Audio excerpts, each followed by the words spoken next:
দেশের stand up কমেডির অন্যতম পরিচিত মুখ আবু হেনা রনি কমেডি প্রতিষ্ঠা করায় যার আজন্ম স্বপ্ন। সম্প্রতি তিনি চালু করেছেন কমেডির নতুন প্ল্যাটফর্ম স্কুল অব কমেডি। তার স্বপ্নের জায়গা, নতুন উদ্যোগ এবং বিটিভির নতুন কুড়িতে কমেডি যুক্ত হওয়া নিয়ে কি ভাবছেন এই কৌতুক শিল্পী? দীর্ঘদিন ধরে কমেডি নিয়ে কাজ করা আবু হেনা রনি সম্প্রতি বিটিভির নতুন কুড়ির খুলনা অঞ্চলের অডিশন নিতে গিয়েছিলেন। সেখানে গিয়ে দেশের প্রত্যন্ত অঞ্চলের প্রতিভাবানদের দেখে তিনি মুগ্ধ।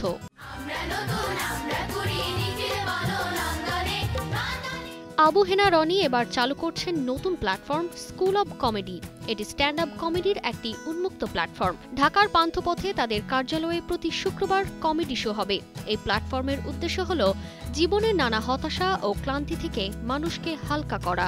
বসুন্ধরা টিস্যু অশুদ্ধতার বিরুদ্ধে এক বিন্দুও ছাড় নয়।